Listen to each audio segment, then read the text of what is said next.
sa iba pang detalye, kaugnay pa rin ang gaganaping paglilibing kay dating Pangulong Marcos. May ulat on the spot si Tina Panganiban Perez. Tina? 11:30 a.m.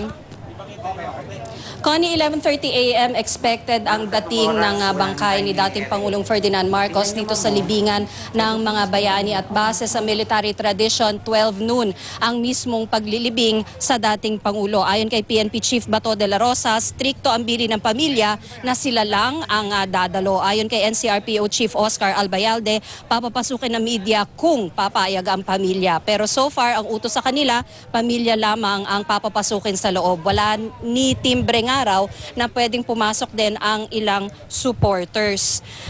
Sabi rin ni Albayalde na labas sila sa legal issues ng tanungin tungkol sa filing ng motion for reconsideration ng mga petitioner at posibleng pag-reverse ng Supreme Court sa sarili nitong desisyon. Nagbiro naman si PNP Chief Bato de la Rosa na huhukayin daw ba ulit si Marcos kapag nangyari iyon. Alam din daw ni Pangulong Duterte ang tungkol sa libing ngayong araw, basta raw ang siguruhing payapa lang ito.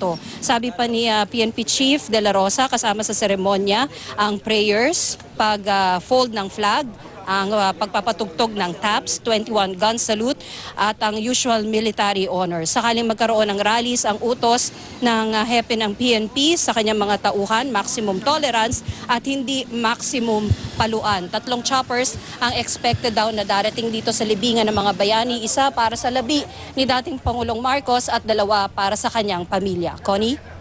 Tina, dito sa parang biglaan talaga na kaganapan na ito, ay maraming ang nagre-react na mga netizens sa mga social media na parang itinapat ito sa pagkababalik bansa ni Kerwin, para malito rin, sinasabi nga ang media at ang ilang mga against dito sa pagpapalibing para hindi na siguro magkaroon pa ng anumang kaguluhan. Meron ba tayong narinig na pahayag naman mula sa PNP? Sinasabi kasi nila, kailan lang din nalaman ang tungkol dito. Ano ba ang sinabi pa sa atin, Tina, ng PNP about this? Tinanong natin si PNP Chief Bato de la Rosa kung una, sikreto ba ito at pangalawa, biglaan ba ito. Ang sagot lang niya, kahapon o kagabi lang din daw siya sinabihan at ang lead daw sa seremonyang ito ay ang AFP. So far, wala pa tayong nai-interview yung taga-AFP na narito sa libingan ng mga bayani. Yung mga nakaposte dito, Connie, ay napakatipid ng kanilang sagot kung sasagot man sila sa atin, Connie. Meron na bang balita, kasi kanina lamang ay naririnig-rinig natin na nasa loob na ang ilang mga kaanak ng dating Pangulong Marcos. Nandiyan na daw si Bongbong at palipad na rin ang governor naman na si Aimee. Sorry, nakatch ko lang yung unang bahagi nung tanong mo, Connie, kung nandito na ba yung ibang family members. Tayo mismo hindi natin nakita yon dahil nandun tayo sa advanced command post ng PNP na hindi tanaw yung gate. Pero isang photographer ng FOCAP ang nagsabi na pumasok na raw si Senator Bongbong Marcos sakay ng isang coaster. Pero ako mismo hindi ko nakita yon, Connie. Tapos yung mga nakaposte sa gate nitong libingan ng mga bayani ay hindi rin nila sinasagot yung ating mga tanong tungkol dyan, Connie. Meron ba rin mamataan, Tina, na mga grupo na mga against dito na maaaring nandyan na at magprotesta o payapa naman so far? Ang nakikita kasi natin ngayon, puro mga pulis lang at ilang kawani ng media.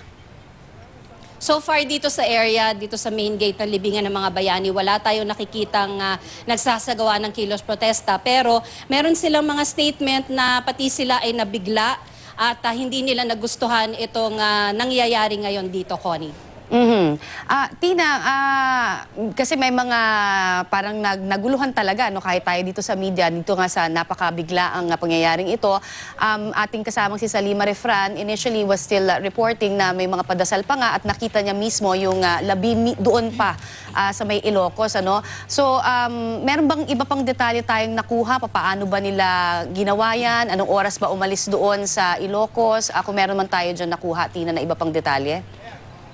Ang nabanggit niya PNP Chief kanina ay 2 hours daw yung travel by air ng 3 helicopter. So kung dadating dito yon ng 11:30, dapat nakaalis na yon sa Ilocos by 9:30 a.m.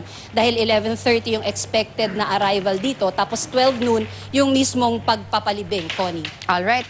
Tina, maraming salamat at alam ko na limitado rin ang mga impormasyon sa ngayon pero babalikan ka namin kung meron pang mga bago dyan. Maraming salamat muli, Tina Panganiban Perez.